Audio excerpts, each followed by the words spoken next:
Indolent employees who tinker on their computers be dismissed. To put it mildly, James Smith, the company's 59-year-old new CEO, is incompetent. He needs assistance to make copies because he is so digitally illiterate. Naturally, I believe he's the worst, but so does everyone else. He branded me a lazy thief without even attempting to grasp the nature of my profession as an engineer. James arbitrarily changed the company's policies, which made working there intolerable. I gave up trying to follow him and did as he asked, resigning. He called me nonstop the day after I resigned. It appears that the management system I designed contained a mistake. I handed him a condition in exchange for his command to correct it. Jason Williams, the company's lone system engineer, is 42 years old and in charge of the management system. Being a tiny company, we are never fully staffed. Although we appreciate requests from clients, we are always working overtime due to a staffing shortage. I intended to speak with James about expanding our recruiting in the near future. But the sales department keeps piling work on me as if to obstruct me. Incorporate this choice. The deadline has accelerated, so move quickly. They press their demands without thinking about how much it will cost me. There were a lot of engineers at the company when I started. I was just getting started, copying my seniors, but before I realized it, everyone had left, leaving me alone. Having to do everything by yourself was more taxing than the loneliness of losing coworkers. We were told that the CEO would be replaced at this time. The outgoing CEO, James Smith, a 59-year-old vice president, was leaving his position due to age. "Hello, I'm James Smith, the new CEO," James said as he arrived at our meeting this morning. "Let's put forth a lot of effort to expand this business." Although I was taken off by his patronizing tone, I had hoped that a new CEO would bring in more engineers. I went over to talk to him about it right away. "James, I have something to discuss." "Who are you?" He gave me a wary glance. It was surprising that, despite our infrequent encounters, he had not recognized me after more than a decade of working for the company. "Jason Williams, the engineer, is who I am. Have you overlooked it?" "Technician. Is there such a department even here?" James glanced up, seemingly lost in contemplation, his expression bewildered. The fact that he was really unaware of the engineering department was alarming. "My task has been to create our management system. Do you truly not know who I am?" "I've always focused on sales, so I know nothing about computers." James forgot about me as the VP since he was so busy helping the CEO and traveling. Even though I felt ignored, I continued with my request. "I'm the sole engineer here right now. If this keeps up, efficiency will suffer and the workload will become excessive. Is it possible for us to hire extra employees?" I told James how desperate I was, but he scowled and shook his head. "My former CEO gave me the order to boost earnings. Adding more employees would only drive up labor expenses. But if we hire even one more engineer, we can handle more work." I was rejected, but I was determined not to give up and kept pleading. James, however, waved his hand dismissively, clearly unhappy. "Enough is enough. Since I recently took over, I'm too busy. We'll talk about this later."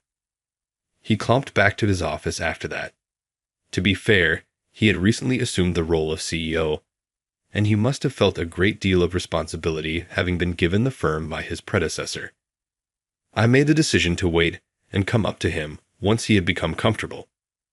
But it soon became apparent that James was incapable of operating a computer or a copier correctly. He summoned me to his office one day and said, "My computer is broken. Make it right." Nothing was touched by me. It simply broke by itself. Make it right. I never even got the chance to question because he insisted it wasn't his fault. There was nothing happening when you pressed keys on the black desktop screen. Observe, I detest computers because of this. They simply snap without prior notice. Okay, let me take a look. I looked for any peripheral problems. I identified the issue in less than a minute. Peering beneath James's feet, I noticed a cable disconnected from the outlet. The electricity must have been mistakenly turned off by kicking it. I showed it to him after picking it up. Look, it was just unplugged. When I plugged it back in, the computer functioned flawlessly, and the power came back promptly.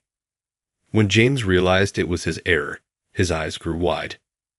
If it's fixed, you can leave this place. Return to your work now. I was kicked out of his office, and as I looked down the corridor at a garbage can, I instantly remembered his face and instinctively kicked it.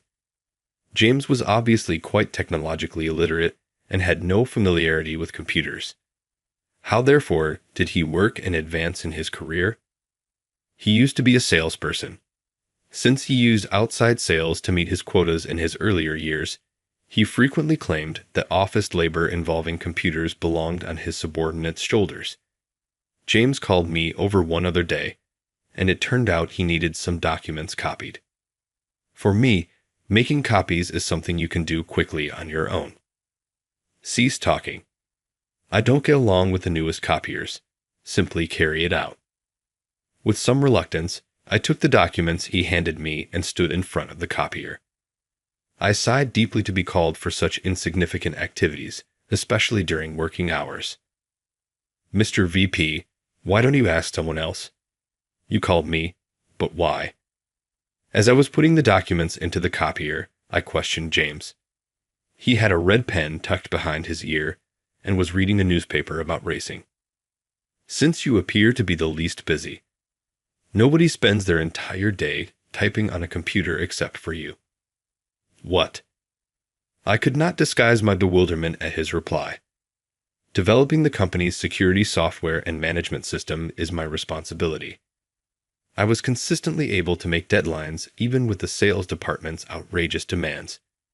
We've stayed clear of client complaints and kept the company's good name because of my efforts. However, it was startling that James, the CEO, didn't comprehend what I'd done. Are the copies done? Indeed, it's finished. You may now proceed. James accepted the original and the copies I had taken from the copier and placed them on his desk, but he didn't even glance at them. Instead, he made a chin gesture. I exited his office after making sure my duty was completed. A coworker I frequently see in the corridor sympathized with me when I told him about James' phoning. The CEO has been forcing other staff members to use computers to handle data and generate copies.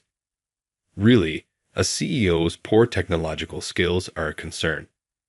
It appeared that everyone knew how incompetent James was, so I wasn't the only one having trouble. We both laughed till we were exhausted. We believed that with a new CEO, things would improve. Yes, this CEO isn't as good as the last one. We joked our way out of there, and I returned to my work. Everyone was aware of James' incapacity and hoped he would be replaced soon, but our desires were unlikely to come true. James exacerbated the situation. Remote work is not necessary. Being a home worker is basically being indolent. Even in the midst of a cyclone, everyone needs to enter. Our organization had previously used remote work amid a large viral outbreak. For a while, I worked from home, and I was surprised at how convenient it was to not have to travel. However, James thought that working from home was a sign of laziness and mandated that everyone report to work every day, no matter what. We were vehemently against this. Why are you giving up your remote job? Some youths are working from home while wearing pajamas, according to what I saw on TV. Such apathy won't be tolerated in our organization. James was attempting to alter corporate policies in light of television programming. The fact that his capricious choices were making our load heavier was intolerable. I have 3 small kids, a childbearing employee then said. I was able to take care of them when they were ill and finish my work because of remote employment. Give the children to somebody else. Invest in a nanny or similar. I don't make enough money to hire a nanny. This infuriated James, who bellowed, "Low pay is due to your lack of ability. Please don't hold me responsible." James modified policies at will and disregarded all employee appeals after that. Everyone distrusted him, myself included, because of his self-serving actions. I started to worry that, in order to protect myself, I might need to quit this company if things went any worse. I began to bring specific things from the office everywhere I went. Though I hope I'd never use them, I had them just in case. I'm struggling to meet deadlines at work today and am experiencing discomfort. I was hoping to wrap up on time and had a lovely Friday, but yesterday, right before I left, a salesperson gave me extra stuff to do. They added, "Make sure the deadline stays the same," to their immediate agreement to a client's request for additional features, leaving me to work late as everyone else went home. Why does this always end up falling on me? Damn it. I have to work overtime on Friday. Even if my working hours increased, I would still receive overtime money, so I complained but refrained from protesting. That was bearable when you considered the additional compensation. My primary motivation for remaining at this firm is their overtime compensation. Friends who are engineers at other businesses complain about having to work from home and not getting paid overtime or being prohibited from working overtime. My firm might still be decent in comparison to them. But with James's recent policy changes, their future was in doubt. The first pay period after James took over as CEO was next week. This was the day I had been waiting for, my reward for working so much extra. When payday finally arrived, pay slips were given out. Excited, I looked up my amount and was taken aback. Why is it lower than it was previously? Glancing around, I noticed workers contentedly debating how they would use their salary. I went straight to the CEO's office because I was upset that my pay stub did not reflect any overtime pay. But before I faced James, I made sure I looked through the things I was carrying. "James, why is there no overtime pay on my slip?" I yelled at him, but he was apathetically reading the newspaper. I took the paper from him because I was irritated by his lack of interest, which caused him to become agitated. "Because you're just slacking off." He reclaimed the newspaper from my grasp. "You stay late every day just to get overtime pay, right?" I was enraged by his ignorance and got goosebumps from his arrogant expression. "Pardon me, but I put in extra hours to make sure that my clients are happy. Our business excels in offering a safe management method. You're working late because you're slow at your job." His derisive chuckle enraged me even more. "Let's say for argument's sake that I'm at fault, but legally, you must pay overtime." I gave a solid pushback, but James only chuckled at me, seemingly unaffected. "What occurs if I fail to compensate a subpar worker? Do you think I'll go to jail?" "Maybe not arrested, but your reputation and the company's will surely suffer." He scowled when he heard this. "So please review my overtime pay immediately." I pounded his desk with my pay stub. If I persisted this far, I figured he would grudgingly comply. I wouldn't mind if they paid me fairly, even though there might be conflict between us. It would be resolved with just remuneration. However, what he said next gave me no hope at all. "There's no money to pay someone who plays around on the company's dime." "How come?" I was taken aback by his response and left stunned. He did not intend to understand, even though he was putting in extra hours for the benefit of the company. "You consider yourself an engineer, but in reality, you're simply a computer geek. Your work may be done by anyone in another department." "What? The mechanism of our business is under my control." However, James grimaced as he got up from his chair and gestured toward me. "You are fired, you lazy thief, playing on the computer." I felt all of my feelings for the company disappear at that very instant. My labor seemed like play to him. Who would follow a CEO that doesn't know what his people do for a living or doesn't pay them properly? "I appreciate everything that you have done. Farewell." I nodded to James while picking up my pay stub. "Wait, are you really okay with being fired?" It seems that my cool acceptance surprised him. "I'll stay through the month to complete the handover." I then departed from his office. After that, I took some time to prepare to quit the company where I had worked for more than 10 years and to transfer my responsibilities to reliable colleagues. On my last day, my coworkers gave me a flower and said goodbye, even though they were sad to see me depart. Although it was bittersweet to bid James farewell, I was disappointed not to get paid what was due to me. I felt bad that I hadn't pressed for my overtime compensation. However, my phone started ringing nonstop the day I resigned. I disregarded the unsettling feeling of seeing an unknown number phoning since the morning. But after 10 calls, I gave up and decided to answer just to vent my frustration. Stop being so persistent. Whoa, don't yell at me. I was surprised to see it was James. James, what do you want? Come to the office right now. He was hurrying me and sounded desperate. Why? I take it that I'm no longer needed there. Just go quickly. According to your coworkers, they require you. It appeared like not only James, but also the other staff members were in a panic. I picked up my luggage and made my way to the office, worried about them. Upon my arrival, I discovered that everyone was engrossed in their laptops and was overloaded with phone calls. Jason, all the staff turned to face me at once as soon as they saw me. Jason, please lend a hand. What took place? I requested them to explain from the beginning after calming them down. The problem surfaced this morning, one day following my resignation. The person I had given the task of handling the handover to attempted to resolve a problem that had arisen in the management system. Important data, such as client information and thorough product records, are stored in the management system. The company would suffer greatly if this information was leaked and utilized improperly. If handled calmly, the issue could have been resolved swiftly, but James's interference made things worse. An error that wasn't addressed in the handbook happened when he attempted to solve it himself, and only I was able to fix it. There was a chance that data would leak if the problem wasn't fixed, which would seriously erode customer confidence. Every employee was manually moving customer data to a different file in order to stop this. James arrived as I was wrapping up my explanation of the circumstances. You're here, I see. I mean, this is beyond anyone else's capabilities. Quickly fix the computer. Asking someone who has resigned for assistance is awkward, but we don't have anyone else to turn to. Jason, please assist us. I paused to consider my options before responding.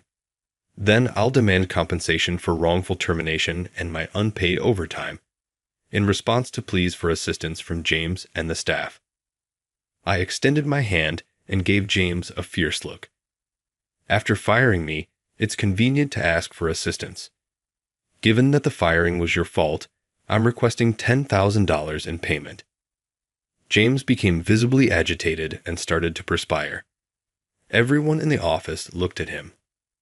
Why should I give you money? He insisted that I was slacking off and that I had been disobeying my responsibilities. I never took a break. We would have gotten complaints if I had been careless. The sales staff in the corner of the room looked aside nervously when I glanced at them. They simply accepted the expectations of the client and gave me all of the job. Even though I managed deliveries for multiple businesses on my own, I never had any complaints. That's how much I valued my work. You made a mistake in terminating me. How come? You got yourself into this predicament due to your lack of engineering comprehension. With all eyes on him, James felt a sense of terror. I'll fix the problem. Please accept the compensation and apologize for calling me lazy. I hoped that with this ultimatum, he would at last give in. If he did, I could assist the staff right away. But sleazy thief. I never stated that. He mocked me with a sly grin. Stop painting me as the villain. I see. So you're still attempting to avoid accountability. His failure to own up to his deeds made me sigh. Unpaid overtime is a legal issue, as I told you. Only if it is accurate. Have any evidence? James gave me a sly little smile. The fact that he believed I was bluffing gave him confidence. However, there was something in my shoe that could destroy that self-assurance. Yes, I had evidence. What? I reached inside my purse for a sound recorder. I brought it to work in case something happened, and kept it in my suit pocket to record right away if necessary when I thought about moving jobs. I did, of course, videotape the exchange I had with James the day he dismissed me. He cocked his head at the voice recorder I showed him. "What is that? An outdated mobile phone?" This voice recorder is contemporary. With a single button press, conversations can be recorded. I pushed play after turning up the volume. The staff started whispering as James and I continued our talk. James's face became pale as he heard his voice and fixed his gaze on the voice recorder. James's remarks, "You are fired. You lazy thief," closed the tape. I could hear the staff whispering to me as I was using the computer. "That is very bad. Jason is a very skilled engineer. Using a computer to play games? The CEO reads newspapers about horse racing all day long." They gave James a really disdainful stare.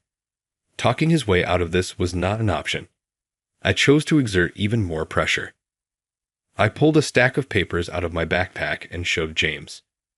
"These are my time card printouts. They make my working hours and overtime quite evident. I'm able to sue you and turn these in to the Labor Standards Office.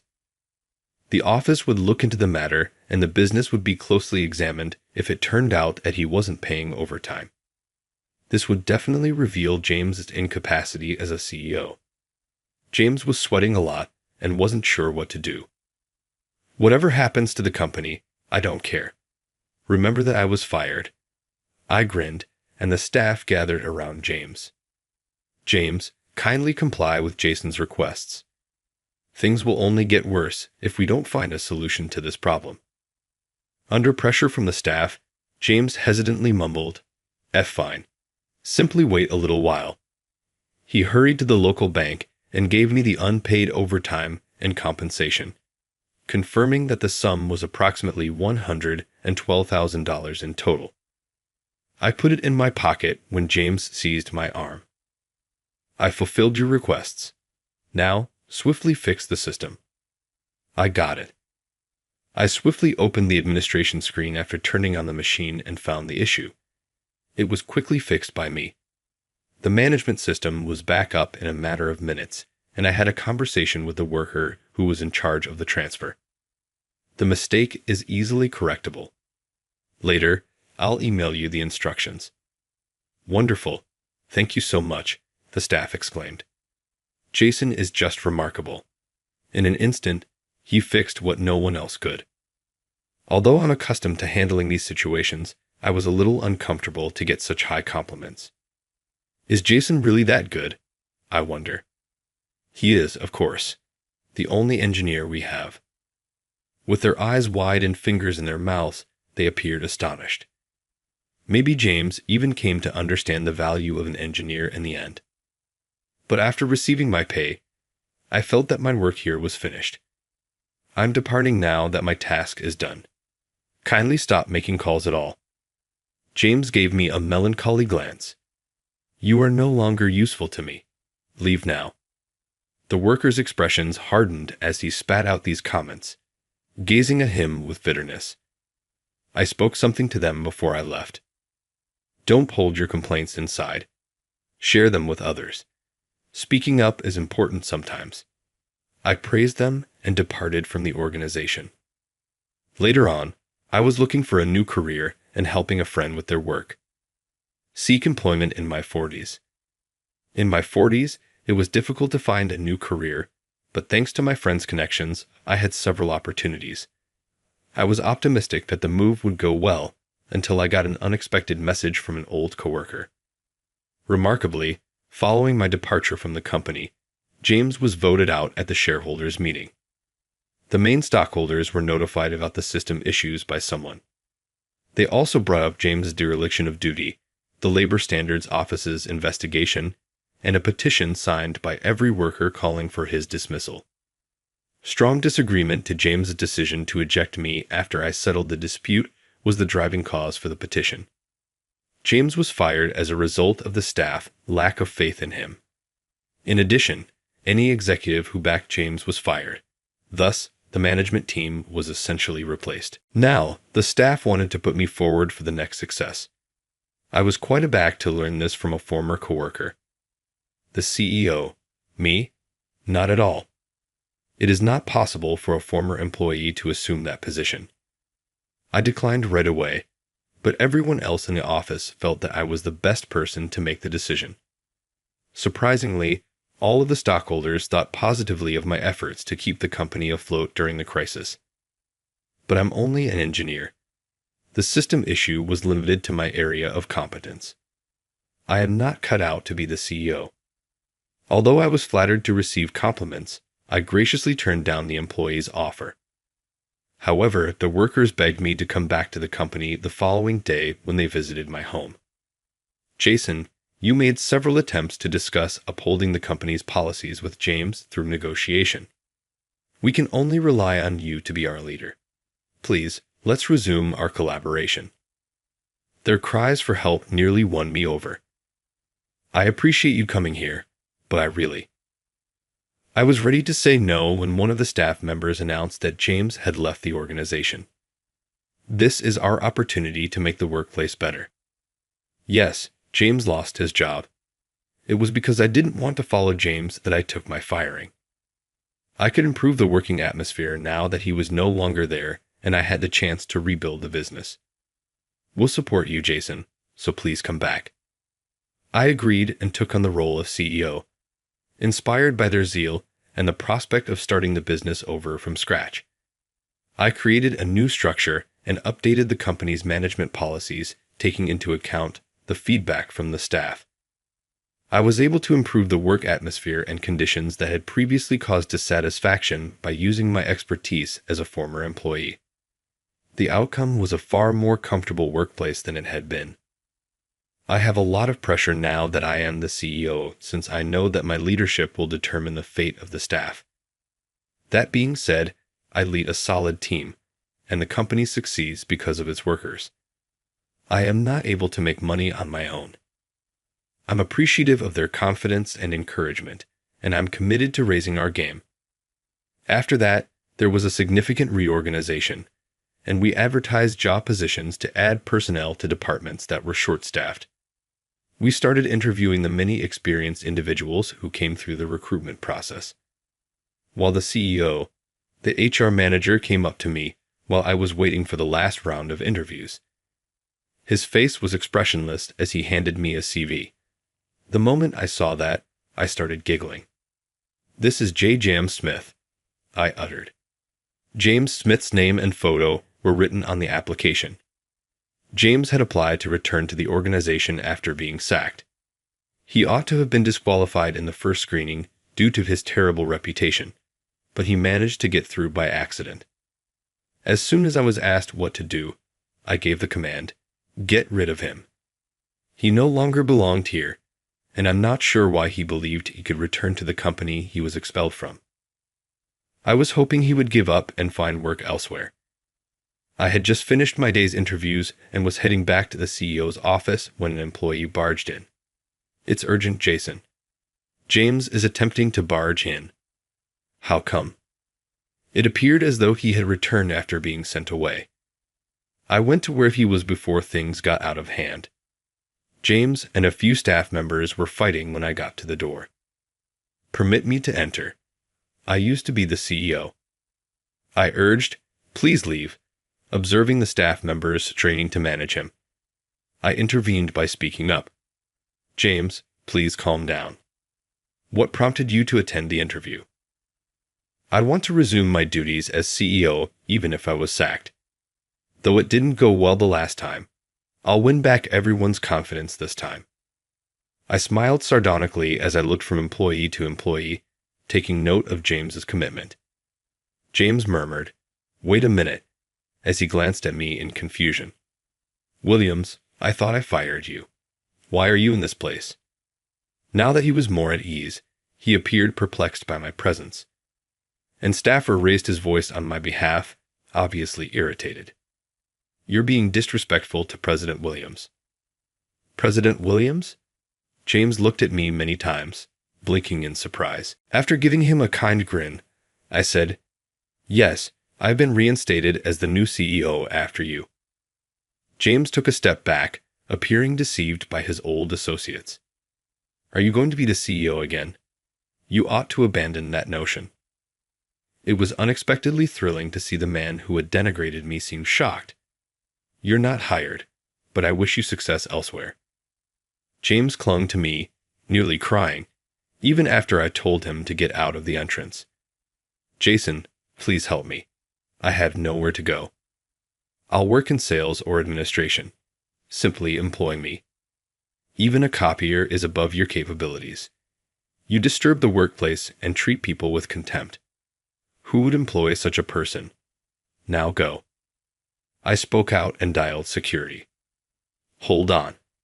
I was in error. Please pardon me. James sobbed and pleaded for mercy, but he was let out by security officers. He then attended many interviews but was turned down each time. He now works day jobs to support himself. Despite having some assets as the vice president, his wife took more than half of his assets as alimony and filed for divorce once he was sacked. His savings are therefore almost completely depleted, and he must quickly find a better-paying job to avoid his lifestyle collapsing. Even now, he consistently gets fired for being careless while no one is looking. After he ultimately faced the repercussions of always pushing work onto others, he probably thought, if only I had worked more seriously, this wouldn't have happened. It's too late to realize his foolishness as he approaches retirement age. However, since beginning the new business, I have performed better and have been successful in opening a branch office. In addition, after moving up from engineering to CEO, business magazines began interviewing me. My reputation grew over time in this way, and we added more business partners. We eventually joined the ranks of huge organizations after seeing the potential for international expansion and ceasing to operate as a small to medium-sized company. I keep putting in a lot of effort for the coworkers who have faith in and followed me. Do I know you from somewhere? During a meeting with my supervisor, Megan Frank, I was taken aback by the comments spoken by Olivia Austin, the beautiful CEO of Austin Enterprises. An expression of familiarity flickered across her face. I didn't know how to interpret it. With her ubiquitous fake smile, Megan instantly disregarded me as a mere inexperienced newbie in her typical patronizing manner. I tried not to pay attention to her scathing remarks because I was already accustomed to them. After the meeting, I silently concentrated on tidying up the space while Megan reveled in Olivia's attention and did her best to win her over. Olivia then took an unexpected action. She approached me with intensity in her eyes, completely ignoring Megan. She took a firm hold of my hand and said, "I've been looking for you." Megan's expression contorted in bewilderment. "What do you mean by it, Madame CEO? Have you been trying to find him? This so-called incompetent individual?" She looked incredulously at Olivia. Megan's statements were not even acknowledged by Olivia. She gazed at me, her eyes full of sadness. I couldn't understand what was going on, so I just stood there paralyzed. I had no idea that this one event would transform not just my life, but also Megan's, who had always denigrated people like me. Allow me to introduce myself. I'm Brian, and Wayne Trading Company is where I work. I have only been with the company for 2 years, and I am 32 years old. Despite the fact that I'm new here, my life was everything but typical before to enrolling. To put it mildly, it has been quite the roller coaster. Due to his employment, my father, a very successful businessman, was always on the go and traveled all over the world. During my childhood, my mother and I resided in many countries. As a result, I have learned 5 languages over the years, with English being the most proficient. However, life wasn't always easy. My mother became weary of the frequent travel while I was in my teens. She chose to leave my father because she wanted stability. Ever the optimist, my father was unable to comprehend her viewpoint. "Why doesn't your mom go out more or make friends?" He would frequently ask me, with real curiosity. He was unable to identify with it. Whereas my mother found it difficult to adjust, he flourished in unfamiliar settings. In retrospect, I believe I inherited some traits from my father. I could readily adapt to new situations and didn't mind the frequent shift, but witnessing my mother's daily weeping shattered my heart. Eventually, I decided to leave my father behind and follow her back to the United States. He appeared to be devastated by our leaving, but as usual, he immediately got to work. The economy was flourishing at the time, and Japanese entrepreneurs like my father were doing very well. I decided to help my mother, who was in dire need of stability, even though his life was thrilling. My father made sure we didn't have financial difficulties. He paid enough in child support and alimony to meet all of our expenses, including my schooling. Then, however, things started to go south. My mother was persuaded to contribute her savings to my uncle's real estate endeavors because he had been successful. It seemed like a brilliant idea at first. We experienced a brief time of financial comfort, and the returns were encouraging. But the economic boom burst when I was studying for my college admission examinations. My uncle, inexperienced in dealing with such a crisis, quickly sank into debt. Unfortunately, he had also used my college fund for his investments, leaving us completely broke.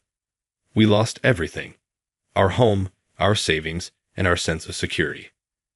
I managed to finish high school but couldn't afford college. To make ends meet, I took up various part-time jobs. My mother, already fragile, retreated into herself. Her once strong spirit crumbled under the weight of depression. In those days, mental health wasn't something people talked about openly. She grew weaker by the day, and eventually, a simple cold took her life shortly after my 20th birthday. Her death left me shattered. My uncle disappeared without a trace, and his family severed all ties with us. I was truly alone. Despite the heartbreak, I tried to hold on to the resilience my father had always shown. I managed to avoid inheriting my mother's debts by formally waiving the inheritance, a decision that, at the very least, saved me from financial ruin. From then on, my life became a series of odd jobs and temporary fixes. I worked in restaurants, construction, manufacturing, you name it. At one point, I even taught myself programming and became a software engineer. But no matter what I tried, nothing seemed to stick. I couldn't find a career that felt right, a place where I truly belonged. As I approached my 30s, I decided it was time for a fresh start. That's when a friend introduced me to Wayne Trading Company. It was a mid-sized firm with a stable reputation, and the work seemed like a good fit for my skills. The employees were welcoming, and even though I was new to sales, my colleagues were kind enough to show me the ropes. But not everything was smooth sailing here either. My boss, Megan Frank, was a force to be reckoned with. As the manager of the sales department, she had a knack for making everyone around her nervous. Her tone was sharp, her patience thin, and her expectations impossibly high. Brian. Megan's voice rang out, pulling me from my thoughts. I hurried over to her desk, bracing myself for whatever she had in store. "You're late," she snapped, tapping her fingers impatiently on her desk. "When I call you, I expect you to be here in 3 seconds. Do you understand?" "I'm sorry, Miss Frank," I said, bowing slightly. I had learned that showing humility was the only way to avoid her temper flaring even more. "Fine. Just don't let it happen again.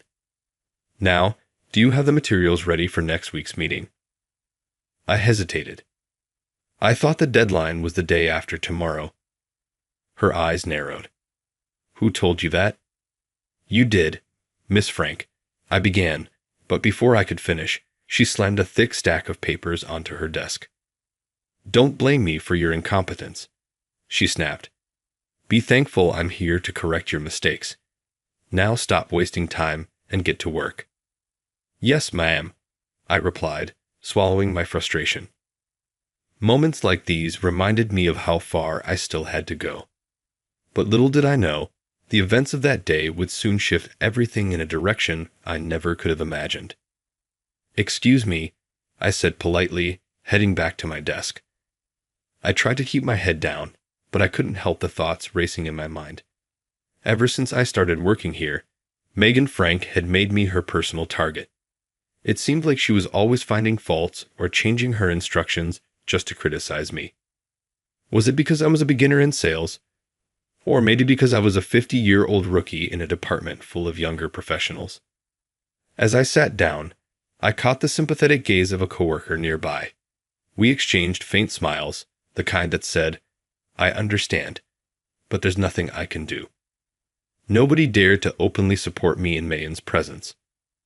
One time, a colleague tried to help by sharing extra resources with me. When Megan noticed, she berated me in front of everyone, claiming I was disrupting others' work. It didn't matter that I hadn't asked for help. Just the act of someone being kind to me was enough to set her off. Since then, people had stopped openly offering their support. Still, when Megan wasn't around, they would discreetly lend a hand, leaving notes or advice where I could find them. It was these small acts of kindness that kept me going. I couldn't bring myself to quit. Besides, I didn't hate the work itself. Sales was challenging but rewarding, and deep down, I felt like I was following in my father's footsteps. But what was I supposed to do about Megan? Her relentless hostility was exhausting. As I scrambled to prepare the materials for the next deadline, I resolved to stay ahead of her games. From now on, I'd work at least 2 days ahead of any deadline she set. I wouldn't trust her timelines or risk falling into another one of her traps. "Brian, where are those materials?" Megan's sharp voice jolted me back to the present. "Here they are, Miss Frank," I replied, handing over the neatly organized documents. "I've also secured approval from the manufacturing division for the estimates." For once, Megan couldn't find anything to criticize. Her usual smirk faltered. "That's fine," she muttered, clearly irritated. My coworkers, who had witnessed the exchange, gave me subtle nods of approval. I felt a small spark of pride. Maybe I was finally proving myself. But I quickly realized that Megan wasn't going to make things easy for me. Not being able to criticize my work seemed to irritate her even more. She called me to her desk one afternoon, her voice already heavy with frustration. "Yes, Miss Frank," I asked, standing before her. I mentally reviewed my tasks, trying to anticipate what she might complain about. To my relief, everything seemed in order. Megan glared at me, her eyes narrowing as she searched for something to scold me about. After a tense moment, her face lit up as if she had just uncovered a brilliant idea. "Brian, that plant over there is wilting. Have you been watering it?" I knew it. This is negligence. I stared at her, stunned. The plant in question was hers, and I had been specifically told not to touch it. "Miss Frank, that's your plant," I explained as calmly as I could. I was instructed to leave it alone. My explanation only made her angrier. As the newest team member, it's your responsibility to notice these things. A plant dying in the office reflects poorly on the team's energy. Do you understand? She slammed a stack of documents onto her desk, breathing heavily as if her outburst had relieved some great burden. "Regardless of how experienced you think you are, you're new here. Pay attention to everything and stop making excuses." Her reasoning was absurd, but I nodded, knowing that arguing would only make things worse. I returned to my desk, feeling utterly defeated. Around me, my coworkers exchanged nervous glances. Even the kindest among them seemed to wonder what I had done to earn Megan's wrath. I couldn't explain it myself, but instead of wallowing in frustration, I made a decision. If that's how it's going to be, I'll let my work speak for itself.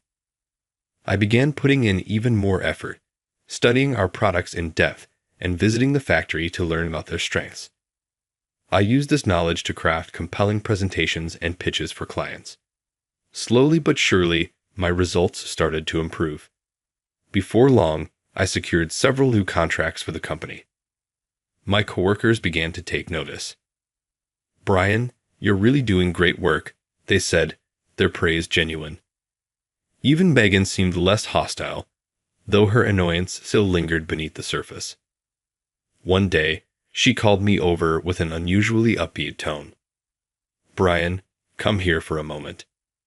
I approached her desk cautiously. "Yes, Miss Frank." "We have a major deal coming up with an important client," she said, her voice surprisingly professional.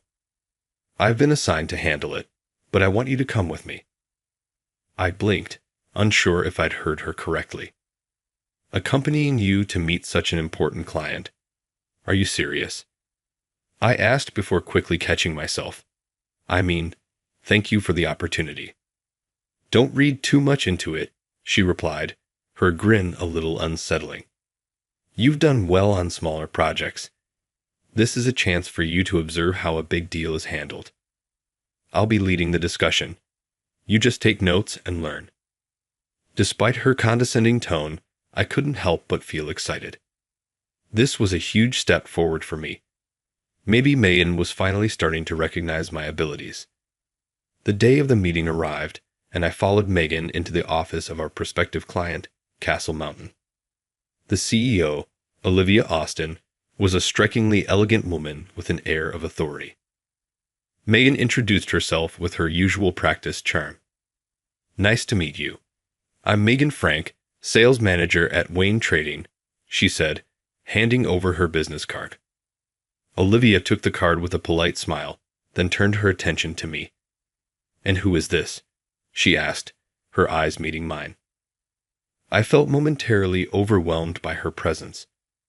She was breathtakingly beautiful, and her gaze carried a sense of familiarity I couldn't quite place. This was the first time we had met, or at least I thought so. But the way she looked at me, as if searching for something, made me wonder otherwise. "I'm Brian," I stammered, fumbling slightly as I handed over my business card to Olivia Austin. Her gaze lingered on my card before shifting back to my face, her expression thoughtful. "Forgive me, but have we met before?" she asked softly, tilting her head as if trying to piece together a memory. Before I could even form a response, Megan stepped in, her tone dripping with mockery. "Oh, don't mind him. He's just a rookie. Nothing to concern yourself with." Turning her full attention to Olivia, she added in an overly sweet voice, "Miss Austin, we're absolutely honored that you've chosen to work with us again." Olivia smiled politely. "Not at all. The pleasure is ours. It's an honor to meet the sales manager and one of your team members today. I'm confident you'll be able to address any questions or concerns we might have." As Olivia spoke, her warmth and elegance shone through. In contrast, Megan, though undeniably striking with her sharp features and tall frame, came across as abrasive. I couldn't help but recall the countless times I'd seen her slam her desk in anger, shouting at the top of her lungs. Olivia, on the other hand, radiated a calm professionalism that Megan could only dream of. "All right then, Brian, go ahead and explain," Megan said casually, throwing me off guard. I froze for a moment, trying to process her words. "Excuse me, isn't it your role to lead the main negotiations, Miss Frank?" I asked cautiously. After all, she had made it clear that I was only here to observe. "What are you talking about?"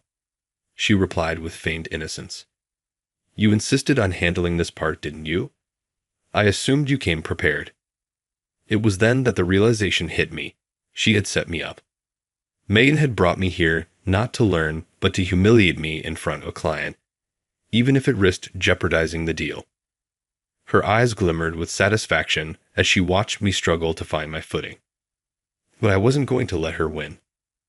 I steadied my nerves and turned to Olivia. "Miss Austin, please take a look at these documents," I said, retrieving the prepared materials from my briefcase and handing them to her. Then I launched into my presentation. To my surprise, Olivia listened attentively, her expression encouraging. She didn't interrupt once, allowing me to finish my explanation in full. When I concluded, I asked, "Do you have any questions, Miss Austin?" "Certainly," she replied, her tone calm and professional. "Your presentation was clear. I'll compile my questions and send them to you via email for follow-up." She extended her hand, signaling the successful conclusion of our discussion. I shook her hand firmly, feeling a wave of relief wash over me. Megan, however, was visibly seething. "Does this mean the contract will move forward as planned?" she asked, her voice taut. With Brian leading the way, "Yes," Olivia responded, her words slicing through the tension in the room. Megan's frustration was almost palpable. Grinding her teeth, she shot me a glare, but I refused to cower. "I'm honored to take on this role," I said confidently, meeting Olivia's gaze. Before Megan could respond, Olivia's calm voice broke the silence. "By the way," she began, drawing both Megan and me back to her. Turning directly to me, she said, "I've been looking for you, brother." My mind reeled. "Brother?" I blurted out, stunned. "Yes," Olivia said gently. "I'm your half-sister. My father, Andrew Smith, often spoke of his son, Brian. He assumed you had taken your mother's maiden name." Her words left me speechless. She smiled warmly, observing my reaction. "The resemblance is clear," she continued. "Your demeanor, even the way you speak, it's unmistakable." I struggled to process her revelation. Could it be true? It seemed too incredible to believe, but Olivia's sincerity left no room for doubt. As she spoke, memories of my father surfaced, stirring emotions I hadn't felt in years. "I'm surprised but grateful," I finally managed to say. "I've been on my own since my mother's passing. Unfortunately, I lost contact with my father long ago, and I learned he passed away 3 years ago." Olivia nodded sullenly. "Your father was an extraordinary man. I cherished him deeply. After the economic downturn, he came to the United States looking for you, but your mother's family had dispersed, and he couldn't find you." Hearing this brought me unexpected comfort. Knowing that my father had tried to reconnect with me, even after so many years, lifted a weight I hadn't realized I was carrying. As Olivia and I spoke, Megan, who had been standing to the side, finally interjected. "If we could just wrap this up," she said, her tone sharp. She thrust the signed contract toward me, clearly eager to end the meeting. Olivia handed me the documents, but before I could take them, Megan snatched them away. "It's time for us to leave," she declared, ignoring the puzzled expressions from both Olivia and me. Back at the office, Megan's frustration boiled over. She turned to me, her face contorted in anger. "We need to have a serious talk," she hissed. "Why were the materials you presented so different from what I instructed you to prepare?" Her accusation was absurd, but I kept my tone calm. "Miss Frank, I followed the note you left and created the materials as instructed. However, I felt they didn't fully address the client's needs, so I prepared additional documents as a backup. Since you told me to explain everything, I relied on my materials when the ones you provided weren't available." "You're saying this is my fault?" Megan snapped, her voice rising. "Ultimately, the client understood the materials and appreciated the presentation, so it's not an issue, is it?" I replied firmly. Megan's face darkened, but before she could respond, her tone shifted to a mocking sneer. "And this Olivia Austin. She's your sister. Quite the emotional reunion. There's a significant age gap between you two. Your father must have been quite active in his later years. How distasteful."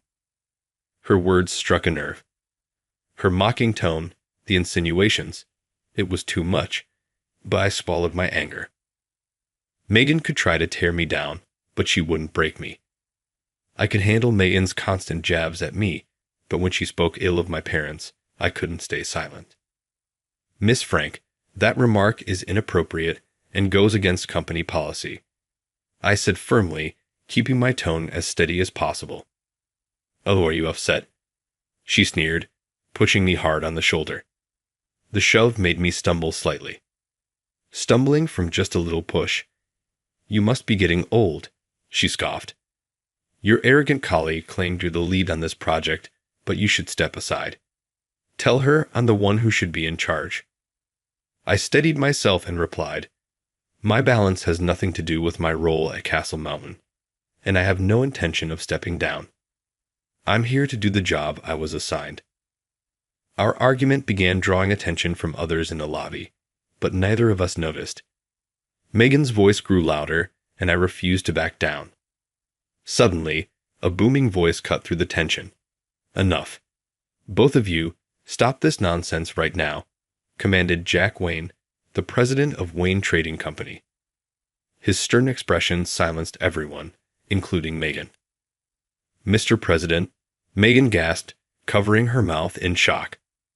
Look around, he said sharply. Everyone heard your argument. Both of you, come to my office. We'll discuss this there. Yes, sir. I apologize, I said sincerely, bowing my head slightly. And you, Miss Frank.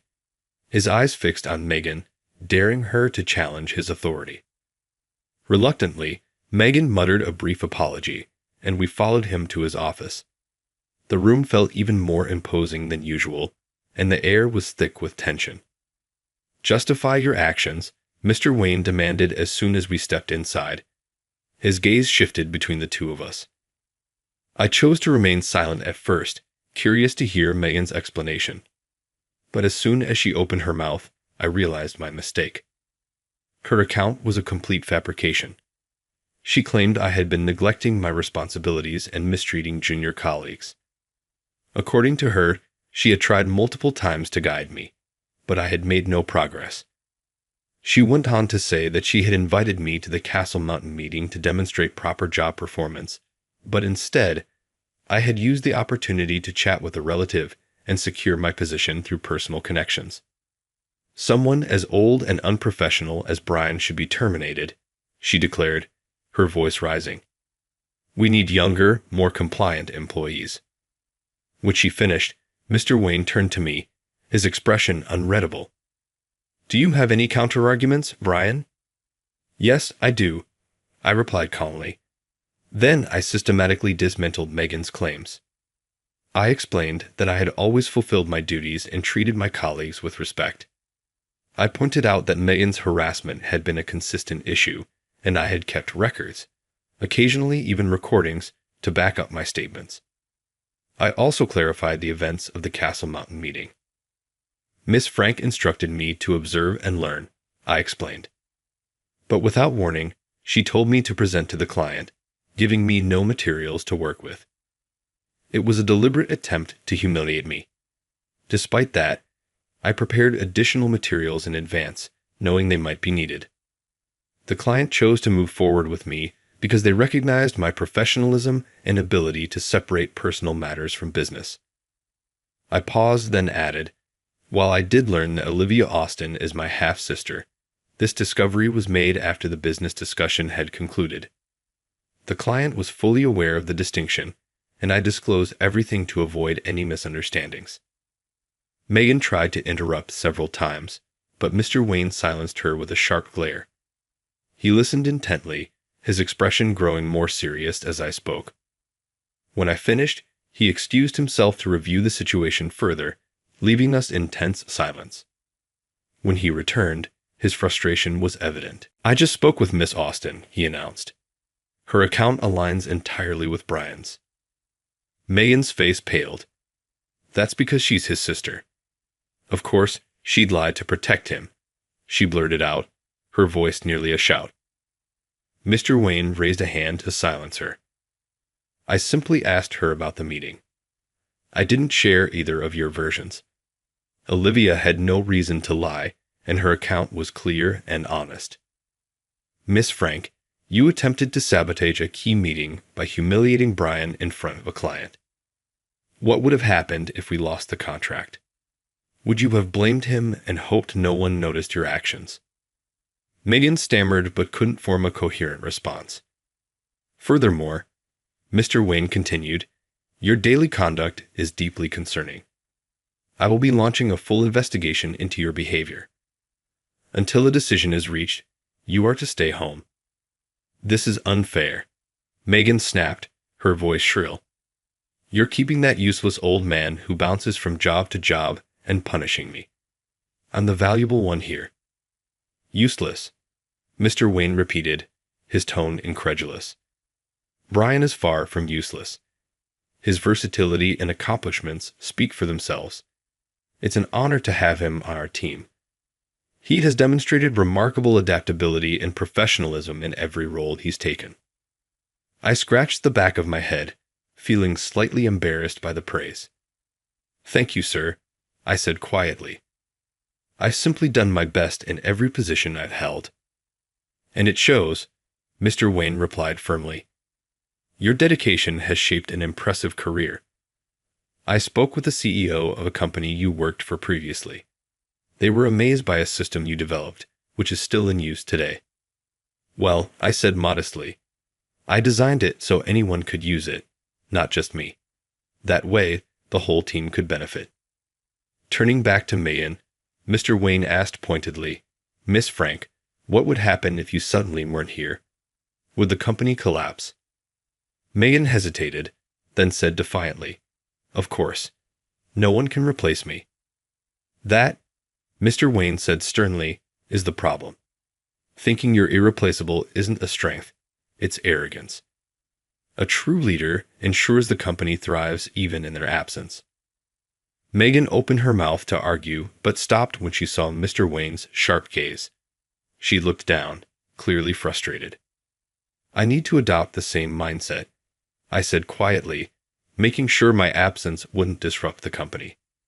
"It's just as important as excelling in my current role." Megan said nothing further, and the room fell silent. For the first time, I felt as though I had truly stood my ground. "Now I understand why none of your previous employers had anything bad to say about you," Mr. Wayne murmured, his tone thoughtful. Turning to Megan, he added, "Despite being a manager, you only think about yourself. It's truly disappointing, and I must admit I share some responsibility for not recognizing this earlier." His slight smile softened the blow only slightly. "Megan, it's clear you lack the qualities needed to lead effectively. A good manager should recognize the potential in their team, but you've consistently failed to do that." Megan sat frozen at her desk, the weight of his words bearing down on her. Tears welled in her eyes, and for the first time, her usual confident demeanor crumbled as she broke down in front of us. "Tears won't solve anything," Mr. Wayne said, his voice firm but not unkind. "Take the rest of the day off, and don't return until further notice." Reluctantly, Megan stood up. Her movements were slow and heavy, her head bowed. The air of arrogance she usually carried was completely gone. Without another word, she left the office, leaving behind a sense of finality. Mr. Wayne turned to me, his expression softening. "Well, Brian, it's been quite a day for you, hasn't it?" "Yes, sir," I replied. "I'm just grateful you took the time to hear my side of the story instead of accepting Miss Frank's accusations at face value." He nodded. "You've handled yourself with dignity. So, do I have your agreement to officially take on this role?" "Absolutely," I said, extending my hand. We shook firmly, sealing the decision. "I hope you'll remain with the company for a long time, Brian," he said. "We're lucky to have you." "I find the work here fulfilling," I replied honestly. "I hope to stay as long as possible." "Wonderful. I look forward to continuing our collaboration," he said with a warm smile. A thorough investigation into Megan's conduct followed, revealing the full extent of her mistreatment, not just toward me, but toward other mid-career employees as well. It became clear that she had a strong bias against individuals with diverse work histories, seeing them as less capable or committed. Her actions at Castle Mountain, which could have seriously jeopardized the company's reputation, sealed her fate. In the end, she was dismissed. I couldn't help but wonder how Megan, with her haughty attitude and inflexible nature, would navigate her future. Adjusting to a new work environment would be a challenge for someone like her. Through the grapevine, I heard that she found another job, but the pattern repeated itself.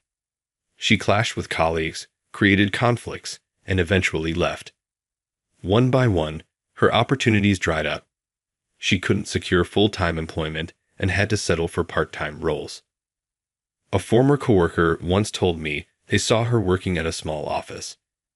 Younger employees were openly dismissive of her, saying things like, "That old woman is useless." My colleague admitted they couldn't bring themselves to approach her, and I understood why. The memory of her arrogance still lingered, but now it was overshadowed by pity. In stark contrast, my life had taken a positive turn. Olivia, my newfound sister, had become a central part of my life outside of work. We maintained a close bond, and her presence filled a void I hadn't realized was so deep.